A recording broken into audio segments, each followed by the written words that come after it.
What up, YouTube, man? Look, you already know it's your boy, man. Look here, man. College football, we about 5 weeks away before that game drop, and I can't wait. Clearly, if you look at the background and the hat and the jersey, you already know who I'm playing with. Tried and true, it's always go blue. But either way, I keep hearing things like, oh, man, this ain't going to be nothing but a Madden reskin, and it's going to do what Madden do, and people just so negative, and I actually did a deep dive into all the information that was given, and so I'm going to share that with y'all, but I'm going to be honest, man. I don't think so.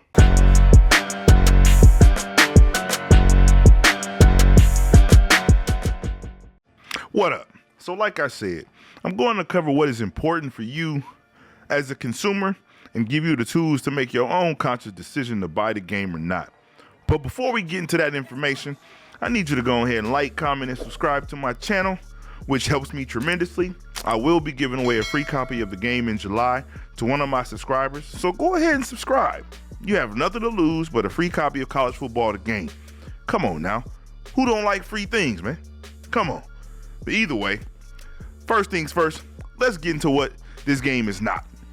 This game is not Madden. They have a few things in common, but it's not Madden. And what do they have in common? They were created on the same engine, created by the same company, and both are football. But after that, nothing is the same. And I know a lot of us have been burned by EA, and we have that SOM syndrome, same old Madden. But this is not that.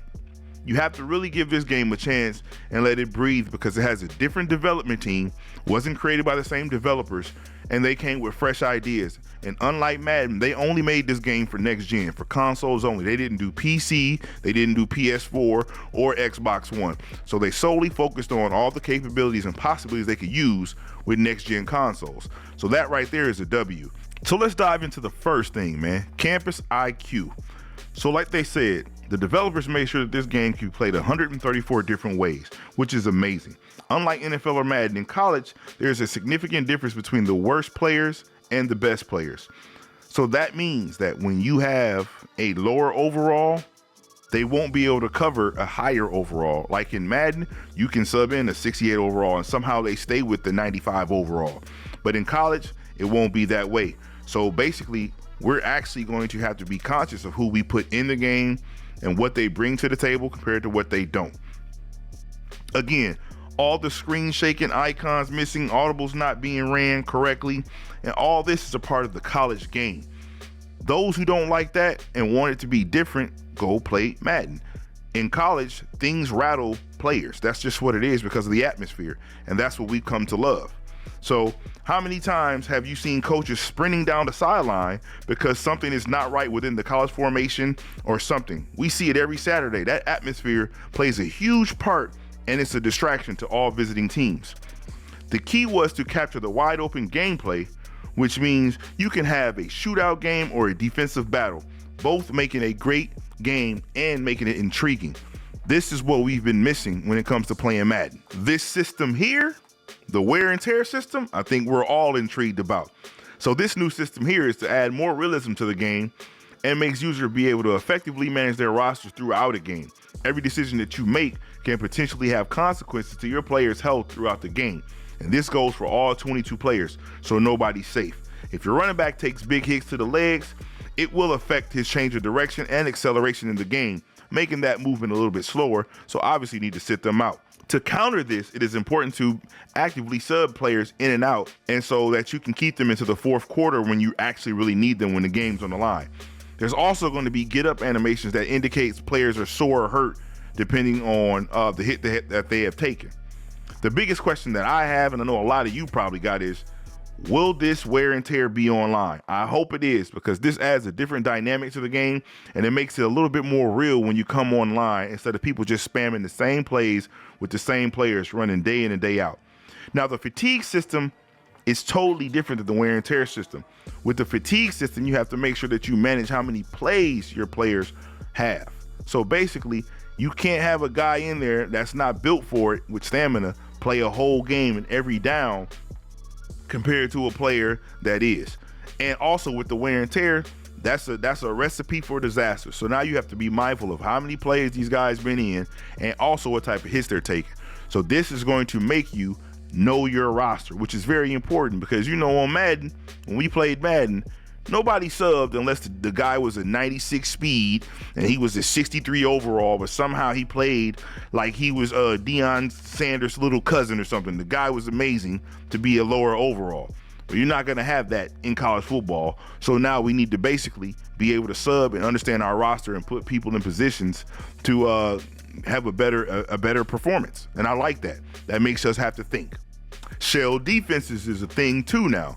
So while you're in the play call menu, you can now disguise your actual play and show a totally different look until the ball is hiked and actually be in your play, which I think is amazing. Because clearly this is to counter the fact that they gave basically every quarterback the hot route master, which I felt like should have been a thing anyway, because I don't know no quarterback that don't know how to make an audible. So that's crazy. So this gives us the opportunity to be able to show a certain look, and then you make a bad play call, then that's on you because we disguise what actual play we was running. So I think that's very, very nice and needed for the game. Now we got to talk about the famous word, the elephant in the room. Let's talk about abilities. The word abilities scares a lot of people, and people have been scorned because of Madden. So most of the abilities in Madden were OP, and you weren't able to stop them. Some worked and some didn't do anything, which just made it a huge problem for that whole community. We must give college football the benefit of the doubt, seeing as how none of us have played it, and all we've heard is they have abilities.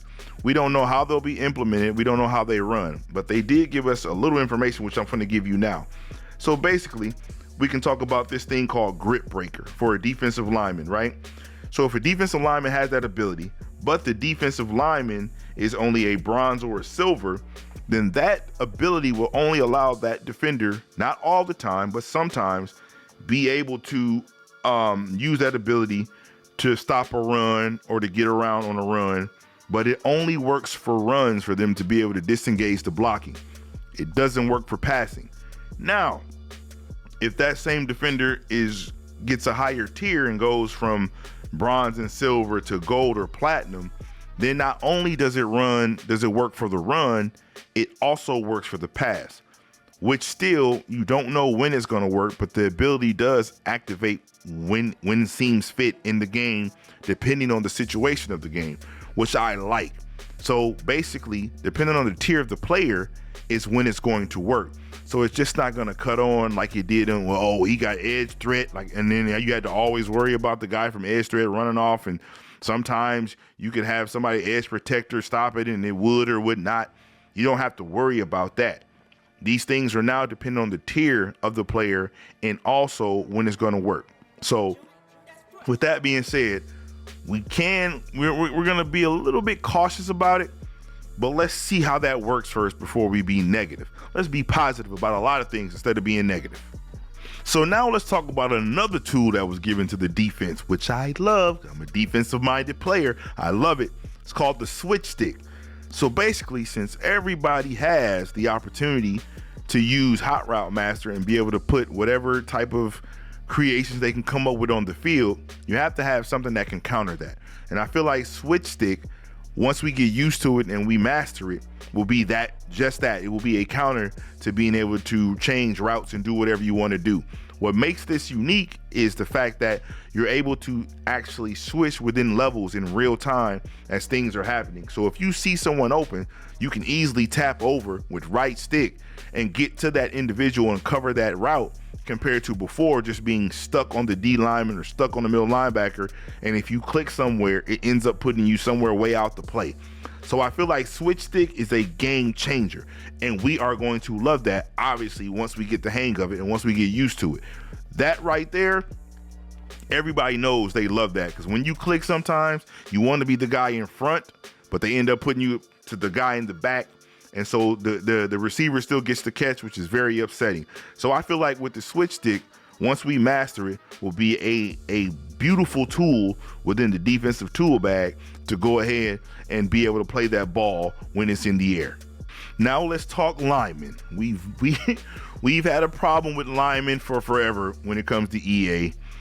Offensive linemen just don't do their job, and defensive linemen sometimes dumb out too. So then they made a point with this development team to focus on the trenches. So let's see what we got. So one of the biggest problems when it comes to EA, obviously, is the offensive linemen, like I said, and their blocking. It's no secret that this was always an issue dating back to, well, let's just say, when has the offensive line ever blocked? Either way, college developer team knew that that was a huge focal point when it came to playing football, and they gave it a lot of attention. A new pass protection mechanic has been added, which provides 6 pass protection target schemes. These schemes allow players to have increased control over matchups. Players will now be able to see who is matched up with who, and the indication will show unblocked defenders, which helps players know where the pressure could possibly be coming from. Defenders on the D-line also seen as a new overhaul and will have more pass rushing moves, as well as the ability to play more block shedding than they did beforehand, which gives the trenches a life-like gaming experience, which means it's going to be more realistic down there. So you can't just ignore it and try to run right or run left. You have to make sure that everybody has an assignment, and whoever is open as a quarterback, you know, like, okay, this is where my pressure is going to come from if this guy blitzes. So then you know to roll the opposite direction. I feel like this is a beautiful touch, and if done properly, this literally could be a game changer that could really make or break college football. Because if people are blocking and that works, we're going to love that. No ifs, ands, or buts about it. And I love the fact that they focused on the trenches because it needs that help. So in conclusion, all in all, there is a lot to be excited for and anticipated with college football. If done right, the game can change the years of the same old Madden syndrome and torment and give us a football game that makes sense, and we can play with our favorite schools and have a chance to win against any other school depending on the scheme you create. Michigan could be the worst team on the game, and I can promise you that'll be the only team I use because that's the type of fan I am. And I know a lot of college fans like that. It doesn't matter how bad their team is, that's where their loyalty is. This is not Madden.